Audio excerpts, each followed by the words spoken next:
So good afternoon to all. So our next project is financial statement and ratio analysis. So our team members are Anu Hava, Ashwati Burgess, myself Bhavana Sajin, Sanjay Sellal, and Sevin Simon. So over the course of the project, we select a certain construction company, then analyze the financial ratios, the activity ratios. We find out the solvency ratio, liquidity ratio, and profitability ratio. Then the construction company we have chosen is Sterling Construction Company. So it is a heavy civil construction company which was founded by James Manning. It is actually engaged in the building and reconstruction and of transportation and water infrastructure in Texas, Utah, Nevada, Arizona, California, Hawaii, etc. Then growing high margin projects and solidifying the base has been very profitable to the company. This was the exact things that help in the improvement of the company, improving the margins and making a stand over the other construction companies existent over that time. Then next is the balance sheet. So a balance sheet is a financial statement. It's a summary of the financial balances of an individual or an organization. So the things that are listed in the balance sheet are the cash and cash equivalent, the account receivable, other current assets, total assets, building, land and improvements. All such things are listed in the balance sheet. Next is the cash flow statement. So cash flow statement provides an aggregate data regarding all cash inflows that a company receives from its ongoing operations and external investment sources.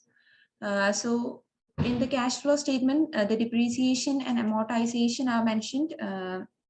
Then the loss on the debt extinguishment, the deferred taxes, the stock-based compensation expenses, all such things are being listed in the cash flow statement. Then next is the income statement. So income statement, it is the profit or loss account, or it's a financial statement of the company. It shows the company's revenues and expenses during a particular period. So the revenues, the cost of revenues, the gross profit, the acquisition related costs, other operating expenses, all such things are mentioned in the income statement. So the next topic is the financial ratios, which will be covered by Ashwati Burgess. Thank you.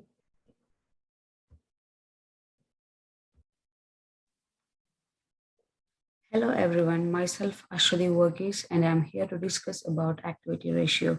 As my friend Bhavana said, an activity ratio is a type of financial metric that indicates how efficiently a company is leveraging the assets on its balance sheet to generate revenues and cash.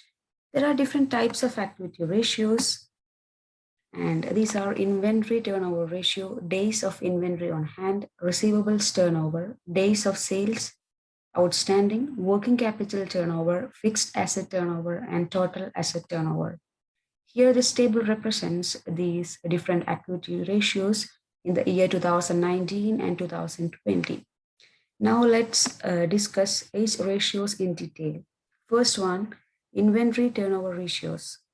These all ratios are used to gauge how efficient a company's operations are. Here, the inventory is money invested that does not earn a return until the product is sold. It can be calculated by dividing the total annual sales or the cost of goods with the cost of inventory. Here, the company shows a higher inventory turnover ratio of 169.97 in the year 2019 when compared to 2019, which indicates more effective cash management and reduces the incidence of inventory obsolescence. Now let's move on to days of inventory on hand. Inventory days on hand, which is also known as days of inventory on hand, is a measure of how much time is needed for a business to exhaust a lot of inventory on average. Here for the company, the ratio decreased from 2.72 to 2.15 in the year 2020, and which indicates As the ratio is decreased, the number of inventory days on hand, the better is for the company. Next, we have receivables turnover. A high receivables turnover ratio can indicate that a company's collection of accounts receivable is efficient and the company has a high proportion of quality customers that pay their debts quickly.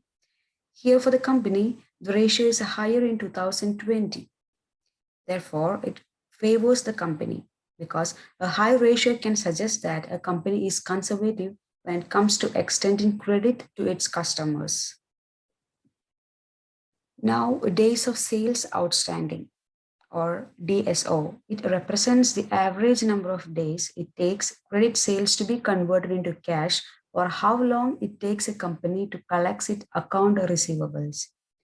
It can be calculated by dividing the total accounts receivable during a certain time frame by the total net credit sales. This number is then multiplied by the number of days in the period of time, which we are. The result is a low DSO in 2020 compared to 2019 for Sterling Company, which means that the business takes a few days to collect its receivables. A high DSO means it takes more days to collect receivables and it may lead to cash flow problems in the long run. Here, it's a low DSO and hence it's favorable for our company in the year 2020. Next, we have working capital turnover. It is an efficiency ratio used to measure how the company is using its working capital to support a given level of sales. It also measures how efficiently the company is utilizing its working capital to produce a certain level of sales. Here for the company in 2020, it shows a high working turnover ratio, which is an indicator of the efficient utilization of the company's short-term assets and liabilities to support sales. Conversely, a low ratio implies that the company invests in accounts receivable and inventories to support its operations. Let's move on to fixed asset turnover. It is the ratio of net sales divided by average fixed assets. It indicates how efficiently the management has been able to put to use its fixed investments to earn more and more revenue. Here, as the ratio is higher in 2020 than 2019, for the Sterling Company, it indicates that the company is utilizing its fixed assets efficiently. The return on capital would likely be higher in such cases, and it is taken positively by the investors and lenders. The last one, total asset turnover.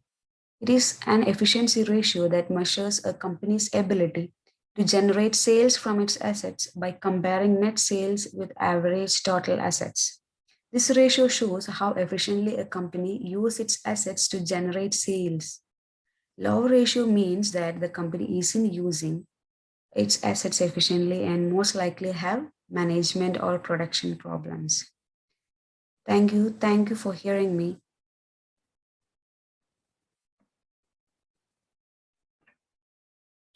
Good morning, everyone. Myself, Sanjay Sali. Let's have a look at the liquidity ratios. So liquidity means how quickly the assets can be converted into cash, or it measures the company's ability to meet its short-term obligations.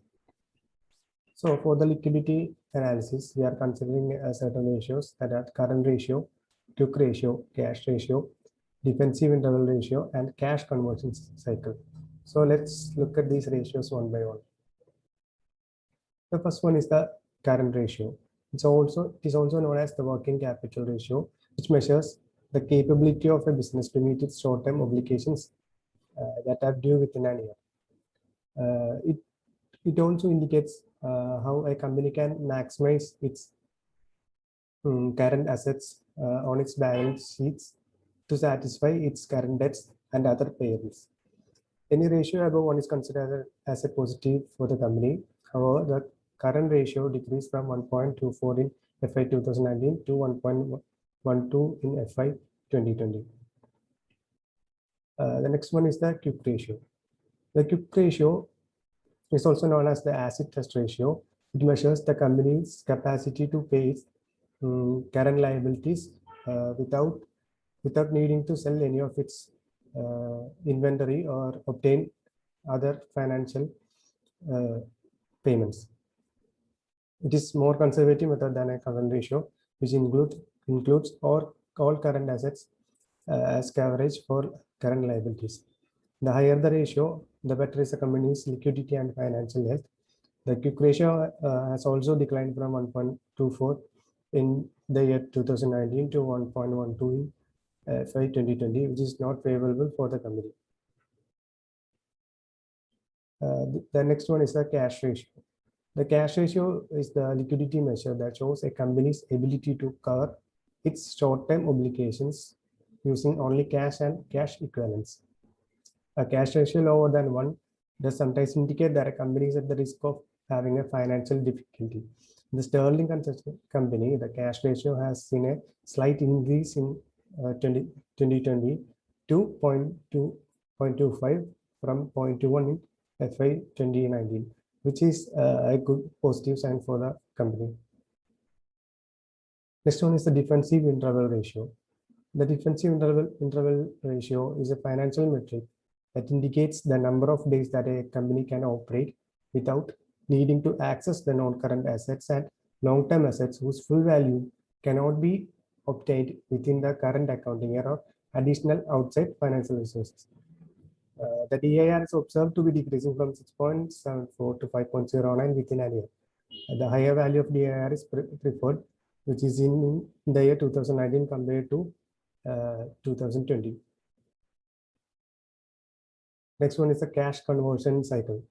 The cash conversion cycle is a metric that expresses the time measured in days it takes for a company to convert its inventories and other resources into cash flows from sales. A good cash conversion cycle is a short one. The company's CCC has increased from 42.13 in 2019 to 44.7 in 2020. So which means the company's business has lesser liquidity compared to the previous year. That's all about liquidity ratios. Now I invite Sebin to continue with the solvency ratios. Thank you.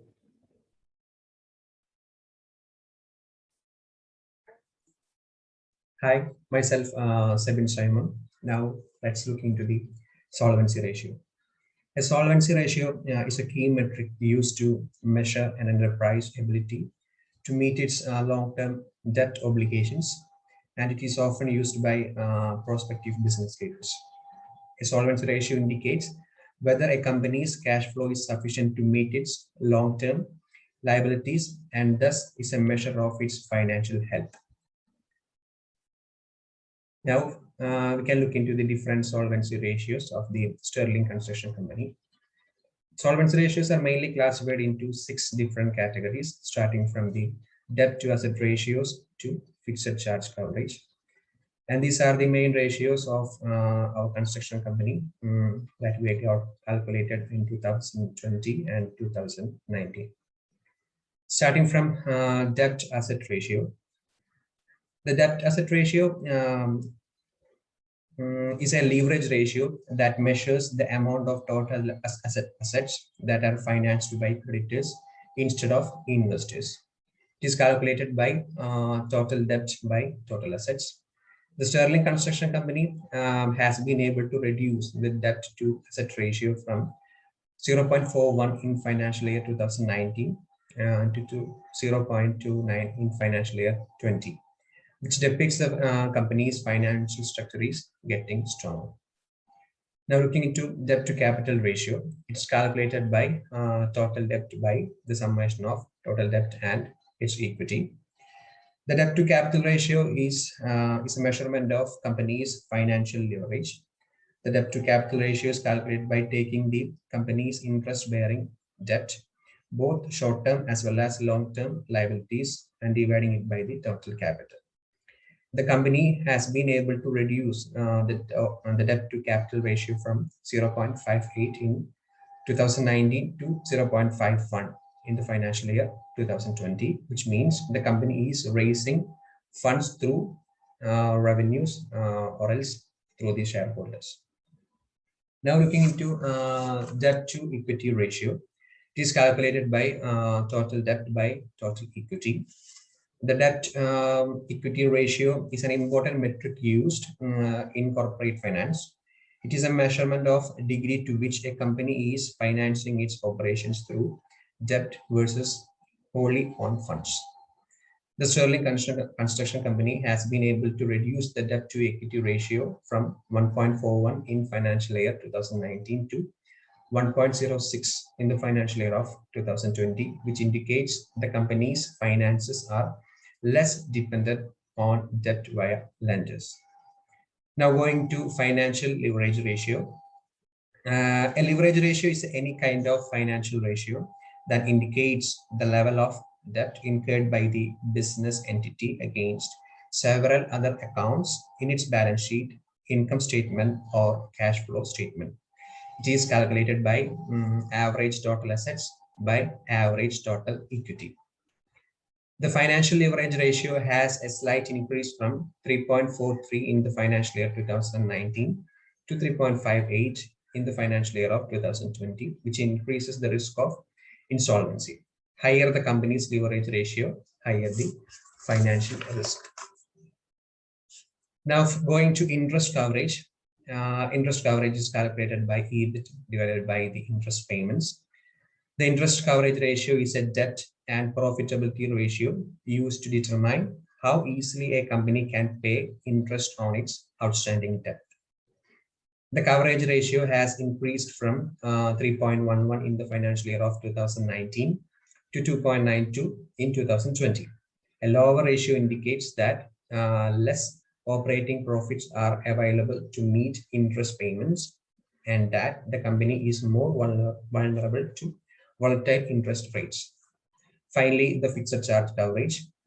Fixed charge coverage is calculated by EBIT plus lease payments divided by the summation of interest payments and as well as lease payments. The fixed charge coverage ratio measures a firm's ability to cover its fixed charges, such as debt payments, interest expenses, and equipment lease expenses. It shows how well a company's earnings can cover its fixed expenses. The fixed charge coverage ratio has increased from 1.96 in the financial year of 2019 to 2.10 in the year of 2020. A higher ratio vulnerable value, preferably 2 or above, indicates a more financial healthy and less risky company or situation. And that's all. Now I am passing to Anubhava to cover her part about profitability ratio. Thank you.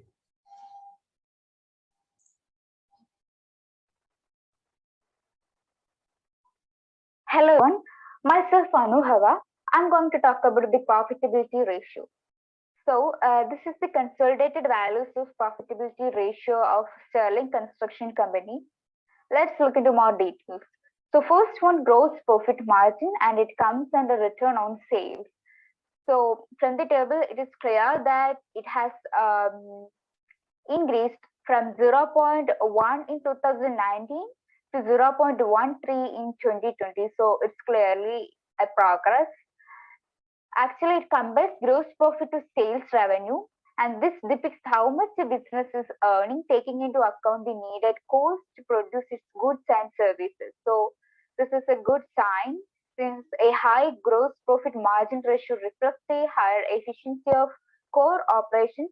That means it can still cover operating expenses, fixed costs, dividends, and depreciation, while also providing net earnings to the business. Next one is operating profit margin, and it looks at earnings as a percentage of sales before interest, expenses, and income taxes are deducted.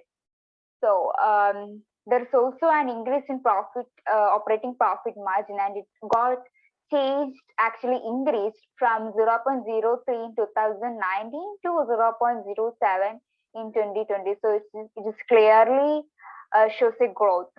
And it's a positive sign that the companies with high operating profit margins are generally more well equipped to pay for fixed costs and interest on obligations. So they have better chances to survive an economic slowdown, and they are more capable of offering lower prices in the market than their competitors. This one is net profit margin, and it also comes under return on sales.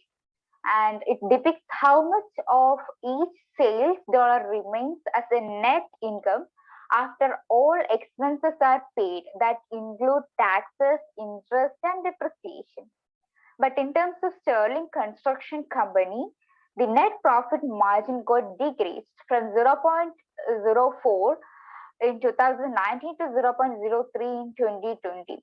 So actually that means 3 cents of every dollar of sales made are profit in 2020, but it is still less than 2019 by 1%.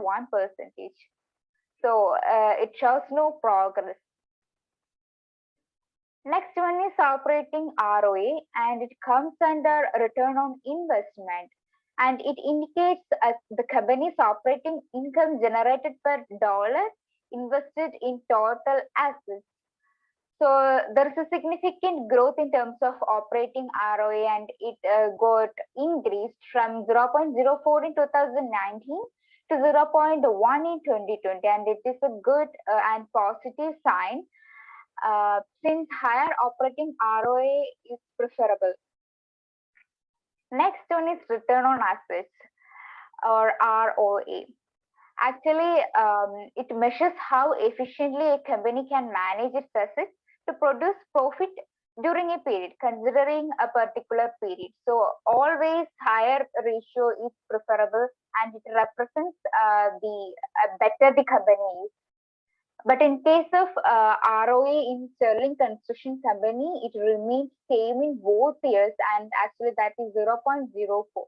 So it shows no progress in ROA. Next one is return on equity, or ROE, and it measures the profitability of equity funds invested in the company, and it measures how profitably owners' funds have been utilized to generate company's revenue. And as we can see, there's a slight growth in terms of ROE, and it got changed from 0.15 in 2019 to 0.16 in 2020. As we always say, higher ratio is better for the company, and that is preferable. So there is a progress over years in terms of ROE in Sterling Construction. So that's it. Thank you, everyone.